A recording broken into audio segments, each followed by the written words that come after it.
اور میت کی بخشش کے لیے نماز جنازہ میں پڑھی جا سکتی ہے یہ دعا جو آخری دعا ہے، اللہم اغفر لہ، کہیے اللہم اغفر لہ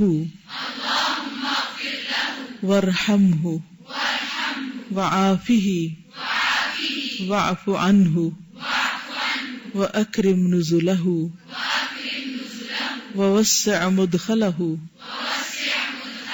واغسلہ بالماء والثلج والبرد ونقه من الخطايا كما نقيت الثوب الأبيض من الدنس وأبدله دارا خيرا من داره وأهلا خيرا من أهله وزوجا خيرا من زوجه وأدخله الجنة وأعذه من عذاب القبر ومن عذاب النار۔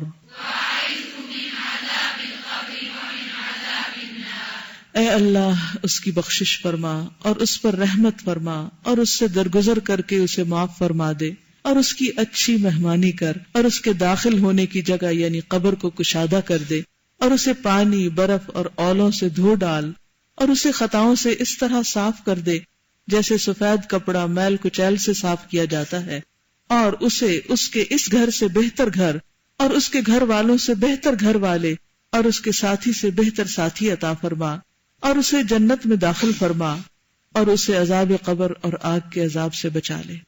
یاد رکھیے کہ جب بھی کوئی مسلمان فوت ہوتا ہے تو اس کا ہم پر ایک حق ہوتا ہے۔ مسلمان کے مسلمان پر 6 حق ہے نا، کون کون سے؟ کہ جب وہ سلام کرے تو جواب دے، 6 کا ہے تو یرحمک اللہ کہیں، دعوت دے تو لبیک کہیں، قبول کریں، بیمار ہو تو عیادت کریں، فوت ہو جائے تو جنازے پہ جائیں۔ بہرحال یہ تو مانی ہوئی بات ہے کہ جب کوئی فوت ہو جائے، چاہے وہ آپ کا رشتہ دار ہو یا نہ ہو، جب آپ کو خبر پہنچے تو آپ ساتھ ہی کیا کریں، اس کے لیے دعا کریں۔ نبی صلی اللہ علیہ وسلم نے ایک موقع پر جب یہ دعا کسی صحابی کے لیے پڑھی تو ایک اور نے کہا کہ کاش یہ میرا جنازہ ہوتا کہ مجھے اتنی دعا ملتی۔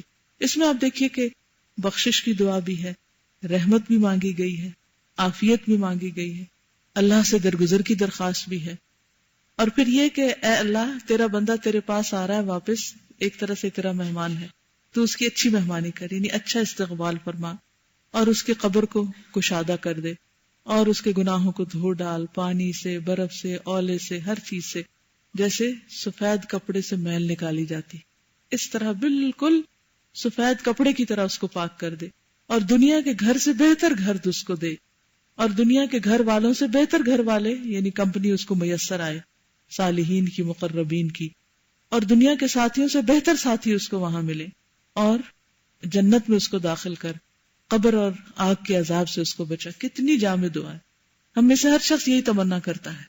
جب ہم کسی کے لیے دعا کرتے ہیں تو فرشتے ہمارے لیے بھی آمین کہتے ہیں۔ اور ایک اور چیز یہ ہے کہ جب کوئی فوت ہو جاتا ہے تو اس کو ہمارا رونا دھونا کوئی فائدہ نہیں دیتا، نہ اس کو اس سے کوئی انٹرسٹ ہے کہ اس کو کتنے رو رہے ہیں، کون کتنا رو رہا ہے، وہ انتظار میں رہتا ہے کہ کون میرے لیے دعا کر رہا ہے، کون مجھے دعا بھیجتا ہے۔ اس لیے جب کوئی فوت ہو تو اس کے لیے دعا کیا کرے۔ اگر والدین میں سے کوئی فوت ہو جائے تو خاص طور پر ان کے لیے دعا کریں۔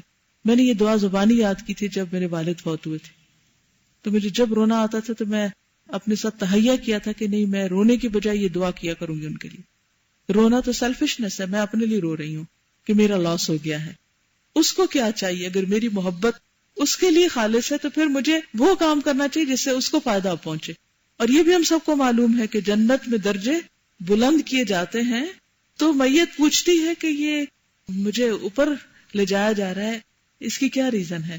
تو بتایا جاتا ہے کہ یہ تمہاری اولاد کی دعا کی وجہ سے۔ تو خصوصاً اولاد کا فرض بنتا ہے کہ وہ اپنے والدین کے لیے، چاہے آج فوت ہوئے چاہے وہ 10 سال پہلے کوئی فوت ہوا ہو، ان کے لیے خاص طور پر دعا کریں۔ تو اس دعا کو زبانی بھی یاد کر لیں اور اس کے ساتھ ساتھ ان کے لیے پڑھیں، اور خصوصاً جب آپ حرم میں ہو، جنازہ ہو رہا ہو، تو اس دعا کو پڑھیں، کیونکہ ہر مسلمان کا حق ہے کہ اس کے لیے دعا کی جائے۔ مسجد نبوی میں اور مسجد الحرام میں کوئی نماز ہارڈلی ایسی ہوگی جس کے بعد جنازے نہ ہو. بہت سے لوگ، خواتین خصوصاً ہماری انڈو پاک کی، جب جنازے کے لیے امام بلاتا ہے کہ ہم میت کا جنازہ پڑھ رہیں گے تو وہ لوگ اٹھتے ہی نہیں. مسجد میں ہوتے ہوئے بھی وہ اٹھتے نہیں اور دعا نہیں کرتے، حالانکہ اتنا بڑا اجر و ثواب ہے. ٹھیک ہے ہم اسپیشل نہیں گئے لیکن ہم وہاں موجود ہیں، ہم نے نماز پڑھی ہے، تو عورتیں بھی نماز پڑھ سکتی ہیں. وہ اس کی دعا ہمیں نہیں آتی اور طریقہ بھی نہیں آتا. تو جو حج کی کتاب ہے اس میں وہ دعا لکھی ہوئی ہے. یہ جنازہ پڑھنے کی دعا نہیں ہے، ساری جنازہ کی بات کر رہی ہوں، کیونکہ مسجد کے اندر جنازے ہوتے ہیں، حرم میں جنازے ہوتے ہیں، تو اس میں پہلی رکعت میں کیا پڑھنا ہے، دوسری میں کیا پڑھنا ہے، تیسری میں کیا پڑھنا ہے. لیکن میت کی بخشش کی دعا اگر یہ آپ کو آتی ہے تو آپ کھڑے ہو کے جب امام اللہ اکبر کر کے وہ کرتا ہے تو آپ یہی پڑھ دیں. لیکن جیسے نماز کی تراویح میں بعض اوقات دیکھ کے پڑھ لیتے ہیں قرآن مجید، تو اسی طرح اگر نہیں آتی تو دیکھ کے بھی دعا پڑھ لیں، لیکن یاد کرنے کی کوشش کریں. اللہم اغفر لہ وارحمہ وعافہ واعف عنہ واکرم نزلہ ووسع مدخلہ واغسلہ بالماء والثلج والبرد ونقہ من الخطایا كما نقيت الثوب الأبيض من الدنس وأبدله دارا خيرا من داره وأهلا خيرا من أهله وزوجا خيرا من زوجه وأدخله الجنة وأعذه من عذاب القبر ومن عذاب النار. آمین. حج بیت اللہ پر یہ کتاب بھی ہے. جو لوگ حج پہ جا رہے ہیں تو اس کو چھوٹا ہلکا چھپایا گیا تھا کہ ساتھ ساتھ پوائنٹس کی شکل میں جو جو کام کرنے کے ہیں وہ بار بار دہرائے جاتے رہیں. اس میں بھی کچھ دعائیں موجود ہیں. آپ دیکھیے تو اس کے صفحہ نمبر 8 پر سفر کی دعائیں شروع ہوتی ہیں اور یہ سب کچھ اس کے اندر بھی ریپیٹ ہوا ہوا. ساری چیزیں تو نہیں لیکن کافی چیزیں ہیں.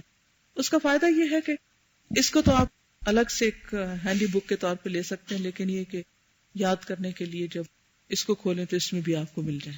اس کے ساتھ ہی آپ سے اجازت چاہتی ہوں. سبحانک اللہم و بحمدک نشہد ان لا الہ الا انت نستغفرک و نتوب الیک. السلام علیکم و رحمۃ اللہ وبرکاتہ.